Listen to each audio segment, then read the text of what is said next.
ಹೇಳಿಕೆ startup founder ಆದ್ರೆ ಮಾಡಿರೋದು ನೀಚ ಕೃತ್ಯ. ಹೆತ್ತ ಮಗುವನ್ನೇ ಕೊಂದು ಹಾಕಿದ್ದಾಳೆ ತಾಯಿ ಅನ್ನೋ ಗಂಭೀರ ಆರೋಪಕ್ಕೆ ಸಂಬಂಧಪಟ್ಟ ಪ್ರಕರಣ ಇದು.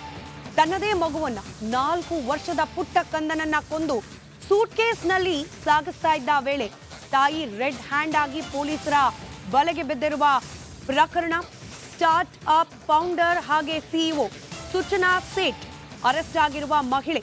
ಮಗುವನ್ನ ಕೊಂದ ಆರೋಪದ ಹಿನ್ನೆಲೆಯಲ್ಲಿ ಸೂಚನಾ ಬಂಧನ ಆಗಿದೆ. ಚಿತ್ರದುರ್ಗದ ಹಿರಿಯೂರು ತಾಲೂಕಿನ ಐಮಂಗಲದಲ್ಲಿ ಘಟನೆ ನಡೆದಿದೆ. ಗೋವಾದಿಂದ ಬೆಂಗಳೂರಿಗೆ ವಾಪಸ್ ಆಗ್ತಿದ್ದ ಸಂದರ್ಭದಲ್ಲಿ ಈಕೆಯನ್ನ ಬಂಧಿಸಲಾಗಿದೆ. ಗೋವಾ ಹೋಟೆಲ್ನಲ್ಲೇ ಮಗುವನ್ನ ಕೊಂದಿರಬಹುದು ಅನ್ನೋ ಅನುಮಾನ. ಅದೇ ಆರೋಪದ ಅಡಿಯಲ್ಲಿ ಸೂಚನಾ ಬಂಧಿಸಿ ವಿಚಾರಣೆಯನ್ನ ನಡೆಸ್ತಾ ಇದೆ. ಆದರೆ ಪ್ರಾಥಮಿಕ ವಿಚಾರಣೆ ಸಂದರ್ಭದಲ್ಲಿ ನಾನು ಮಗುವನ್ನ ಸಾಯಿಸಿಲ್ಲ ಅಂತ ಹೇಳಿ ಸೂಚನಾ ಸೇಠ್ ವಾದಿಸಿದ್ದಾಳೆ.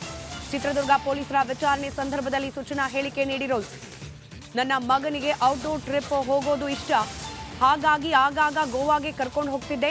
ನಾನು ಯಾವುದೋ ಪುಸ್ತಕ ಓದ್ತಾ ಕುಳಿತುಕೊಂಡಿದ್ದೆ. ಆಗ ಮಗ ಉಸಿರಾಡ್ತಾ ಇರಲಿಲ್ಲ ಅನ್ನೋದು ಗೊತ್ತಾಯಿತು. ಏನು ಮಾಡಬೇಕು ಅನ್ನೋದು ಗೊತ್ತಾಗದೆ ಬೆಂಗಳೂರಿಗೆ ಹೊರಟಿದ್ದೆ ಅಂತ ಹೇಳಿ ಪರಿಶೀಲನೆ ವೇಳೆ ಸೂಚನಾ ಮಾತನಾಡಿದ್ದಾಳೆ. ಇನ್ನು ಪರಿಶೀಲನೆ ನಡೆಸೋ ಸಂದರ್ಭದಲ್ಲಿ ಸೂಚನಾ ದೇಹದಲ್ಲೂ ಕೂಡ ಗಾಯದ ಗುರುತಿರೋದು ಪತ್ತೆಯಾಗಿದೆ. ಚಾಕುವಿನಿಂದ ಮಗುವನ್ನ ಎರಿದು ನಂತರದಲ್ಲಿ ತಾನು ಕೂಡ ಆತ್ಮಹತ್ಯೆಗೆ ಯತ್ನಿಸಿರುವ ಸಾಧ್ಯತೆ ಇದೆ ಅನ್ನೋದು ಪ್ರಾಥಮಿಕ ಹಂತದ ಅನುಮಾನ.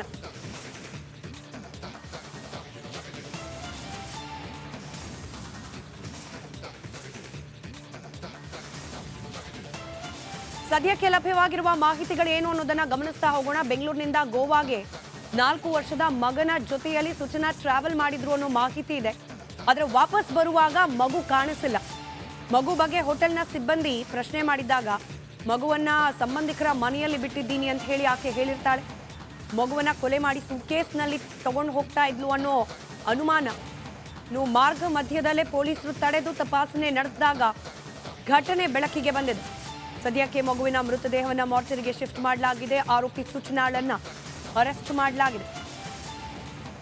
ಬೆಂಗಳೂರಿನಿಂದ ಗೋವಾಗೆ ತೆರಳಿ ಗೋವಾದ ಹೋಟೆಲ್ನಲ್ಲಿ ತಂಗಿ ಚೆಕ್ ಇನ್ ಆಗೋ ಸಂದರ್ಭದಲ್ಲಿ 4 ವರ್ಷದ ಮಗು ಜೊತೆಯಲ್ಲಿದೆ.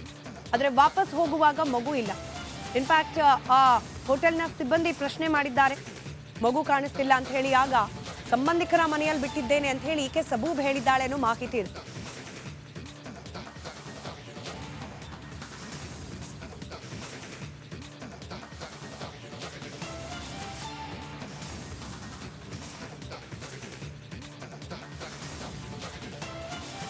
ಮತ್ತಷ್ಟು ಡೀಟೇಲ್ಸ್ ನಮ್ಮ ಪ್ರತಿನಿಧಿ ಸುನಿಲ್ ನೀಡ್ತಾ ಹೋಗ್ತಾರೆ. ಸುನಿಲ್, ತನ್ನದೇ ಮಗುವನ್ನ ಕೊಂದಿದ್ದಾಳೆ ಅನ್ನೋ ಗಂಭೀರ ಆರೋಪ ಸೂಚನಾ ಮೇಲೆ ಬರ್ತಾ ಇರೋದು ಎಷ್ಟು ಸತ್ಯ? ಏನೆಲ್ಲ ಮಾಹಿತಿಗಳು ಈ ಆರೋಪಕ್ಕೆ ಸಂಬಂಧಪಟ್ಟಂತೆ ಲಭ್ಯವಾಗ್ತಾ ಇದೆ ಪೊಲೀಸರ ಪ್ರಾಥಮಿಕ ತನಿಖೆಯ ಆಧಾರದಲ್ಲಿ? ಎಸ್ ಸ್ಮಿತಾ, ಗೋವಾದಲ್ಲಿ ನಿನ್ನೆ ನಡೆದಿರುವಂತಹ ಘಟನೆ ಇದು ಅನ್ನುವಂಥದ್ದು ಈಗ ಖಚಿತ ಆಗಿರುವಂಥದ್ದು. ಸೂಚನಾ ಅನ್ನುವಂತಹ ಲೇಡಿ, ಈಕೆ ಬೆಂಗಳೂರಿನಲ್ಲಿ ಒಂದು ಕಾರ್ಪೊರೇಟ್ ಕಂಪನಿಯ ಸಿಇಒ ಆಗಿ ಕೆಲಸವನ್ನು ಮಾಡ್ತಾ ಇದ್ದಂತಹ ಲೇಡಿ. ಈಕೆ ಸಾಕಷ್ಟು ವ್ಯವಹಾರಗಳನ್ನು ಕೂಡ ತನ್ನ ಕಂಪನಿ ಮೂಲಕ ಮಾಡ್ತಾ ಇದ್ಲು. ಈಕೆ ಪೊಲೀಸರ ಮುಂದೆ ಹೇಳಿಕೆ ನೀಡಿರುವಂಥ ಒಂದು ಮಾಹಿತಿ ಪ್ರಕಾರ ತನ್ನ ಮಗನಿಗೆ ಔಟ್ಡೋರ್ ಟ್ರಿಪ್ ಹೋಗುವಂಥದ್ದು ಅಂದರೆ ತುಂಬಾ ಇಷ್ಟ ಆಗಿತ್ತು. ಹಾಗಾಗಿ ತಾನು ತನ್ನ ಮಗನನ್ನು ಕರ್ಕೊಂಡು ಫ್ಲೈಟ್ನಲ್ಲಿ ಗೋವಾಗೆ ಹೋಗಿದ್ದೆ. ನಿನ್ನೆ ರಾತ್ರಿ ರೂಮ್ನಲ್ಲಿ ತನ್ನ ಮಗ ಮಲ್ಕೊಂಡಿದ್ದ. 9 ಗಂಟೆ ಸುಮಾರಿಗೆ ಆತ ಸೋಫಾದಲ್ಲಿ ಮಲಗಿದ್ದ. ಅದಾದ ನಂತರ ತಾನು ಕೆಲವೊಂದು ಪುಸ್ತಕಗಳನ್ನು ಓದ್ಕೊಂಡಿದ್ದೆ. ಬಳಿಕ ಮಧ್ಯರಾತ್ರಿ 2 ಗಂಟೆ ಸುಮಾರಿಗೆ ಮಗನ ಹತ್ರ ಹೋಗಿ ನೋಡಿದಂಥ ಟೈಮಲ್ಲಿ ಆತ ಉಸಿರಾಡ್ತಿರ್ಲಿಲ್ಲ ಅನ್ನುವಂಥದ್ದು ಗೊತ್ತಾಯಿತು. ಅದಾದ ನಂತರ ತನಗೆ ಏನು ಮಾಡಬೇಕು ಅಂತ ಗೊತ್ತಾಗಿಲ್ಲ. ಮಗನನ್ನು ಕರ್ಕೊಂಡು ತಾನು ಬೆಂಗಳೂರು ಕಡೆ ಹೊರಟಿದ್ದೆ ಅನ್ನುವಂಥದ್ದನ್ನು ಚಿತ್ರದುರ್ಗ ಪೊಲೀಸರ ಮುಂದೆ ಹೇಳಿರುವಂಥದ್ದು. ಆದರೆ ಇದೀಗ ನಮಗೆ ಸಿಕ್ಕಿರುವಂಥ ಮಾಹಿತಿ ಪ್ರಕಾರ ಈಕೆಯೇ ತನ್ನ ಮಗುವನ್ನು ಕೊಲೆ ಮಾಡಿದ್ದಾಳೆ ಅನ್ನುವಂಥದ್ದಕ್ಕೆ ಸ್ಪಷ್ಟವಾದಂತಹ ಪ್ರೂಫ್ಗಳು ಕೂಡ ಸಿಕ್ಕಿದ್ದಾವೆ.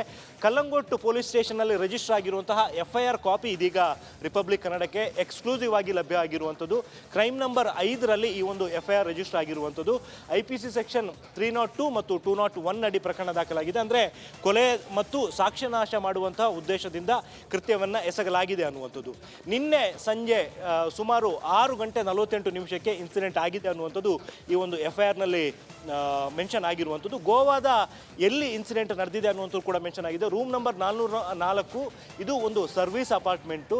ಕ್ಯಾಂಡೋಲಿಮ್ಮಲ್ಲಿರುವಂತಹ ಹೋಟೆಲ್ ಸಲೋ ಬನಿಯನ್ ಗ್ರ್ಯಾಂಡ್ ಅನ್ನುವಂಥ ಒಂದು ಸರ್ವಿಸ್ ಅಪಾರ್ಟ್ಮೆಂಟ್ನಲ್ಲಿ ಈ ಒಂದು ಕೃತ್ಯ ನಡೆದಿರುವಂಥದ್ದು. ಮತ್ತು ಇದಕ್ಕೆ ಸಂಬಂಧಪಟ್ಟಂತೆ ದೂರನ್ನು ನೀಡಿರುವಂಥದ್ದು ಸುಭಾಷ್ ಅನ್ನುವಂಥವ್ರು. ಈ ಸುಭಾಷ್ ಬೇರೆ ಯಾರೂ ಅಲ್ಲ, ಸೂಚನಾ ಅವರ ಗಂಡ, 43 ವರ್ಷದ ವ್ಯಕ್ತಿ. ಈತ ನ್ಯೂಡೆಲ್ಹಿಯಲ್ಲಿ ವಾಸ ಇದ್ದಾನೆ ಅನ್ನುವಂಥದ್ದು ಮಾಹಿತಿ ಕೂಡ ಈ ಒಂದು FIRನಲ್ಲಿ ಮೆನ್ಷನ್ ಆಗಿದೆ.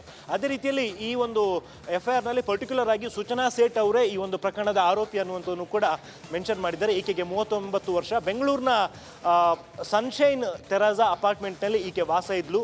ರಾಚೇನಹಳ್ಳಿ ಮೇನ್ ರೋಡ್ನಲ್ಲಿರುವಂತಹ ಒಂದು ಅಪಾರ್ಟ್ಮೆಂಟು. ಈ ಒಂದು ಅಪಾರ್ಟ್ಮೆಂಟ್ನ ಫ್ಲಾಟ್ ನಂಬರ್ 310ರಲ್ಲಿ ಈಕೆ ವಾಸ ಇದ್ಲು ಅನ್ನುವಂಥ ಒಂದು ಮಾಹಿತಿಯನ್ನು ಕೂಡ ಗೋವಾ ಪೊಲೀಸರು ಕಲೆ ಹಾಕಿದ್ದಾರೆ. ಜೊತೆಗೆ ಘಟನೆ ಏನಾಗಿದೆ ಅನ್ನುವಂಥದ್ರ ಬಗ್ಗೆ ಕೂಡ FIRನಲ್ಲಿ ಪರ್ಟಿಕ್ಯುಲರ್ ಆಗಿ ಮೆನ್ಷನ್ ಆಗಿದೆ.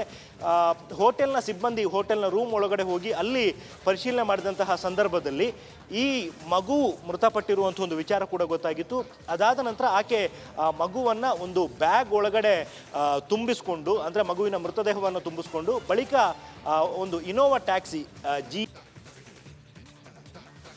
ಈ ಒಂದು ನಂಬರ್ನ ಇನೋವಾ ಕಾರ್ನಲ್ಲಿ ಆಕೆ ಗೋವಾದಿಂದ ಬೆಂಗಳೂರು ಕಡೆ ಹೊರಟಿದ್ಲು ಅನ್ನುವಂಥ ಒಂದು ಮಾಹಿತಿ FIRನಲ್ಲಿ ರಿಜಿಸ್ಟರ್ ಆಗಿರುವಂಥದ್ದು.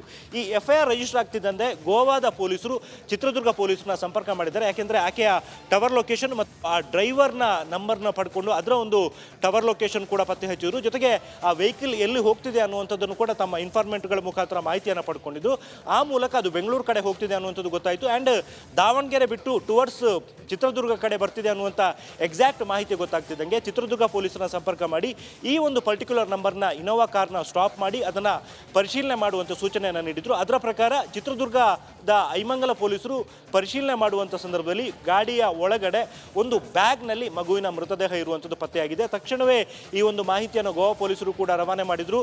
ಗೋವಾ ಪೊಲೀಸರು ಕೂಡ ಇನೋವಾ ಕಾರು ಬೆಂಗಳೂರಿಗೆ ಬರ್ತಾ ಇದೆ ಅನ್ನುವಂಥ ಒಂದು ಮಾಹಿತಿ ಗೊತ್ತಾಗ್ತಿದ್ದಂಗೆ 2 ತಂಡಗಳಾಗಿ ಚಿತ್ರದುರ್ಗ ಕಡೆಗೆ ಬರ್ತಾ ಇದ್ರು. ಅಂತಿಮವಾಗಿ ಚಿತ್ರದುರ್ಗದಲ್ಲಿ ಈ ಒಂದು ವೆಹಿಕಲ್ನ ಅಡ್ಡಗಟ್ಟಿ ಮಗುವಿನ ಮೃತದೇಹವನ್ನು ಹೊರತೆಗೆದಿದ್ದಾರೆ. ಜೊತೆಗೆ ಇನೋವಾ ಕಾರ್ನ ಚಾಲಕ ಮತ್ತು ಸೂಚನಾ ಸೇಠ್ ಇವರಿಬ್ಬರನ್ನು ಕೂಡ ಗೋವಾ ಪೊಲೀಸರು ತಮ್ಮ ವಶಕ್ಕೆ ಪಡ್ಕೊಂಡು ಈಗಾಗಲೇ ಗೋವಾ ಕಡೆ ಹೋಗ್ತಿದ್ದಾರೆ ಅನ್ನುವಂಥದ್ದು ಮಾಹಿತಿ ಕೂಡ ಸದ್ಯಕ್ಕೆ ಗೊತ್ತಾಗಿರುವಂಥದ್ದು. ಸ್ಮಿತಾ. ರೈಟ್, ಧನ್ಯವಾದ ಸುನಿಲ್ ಮಾಹಿತಿಗಾಗಿ.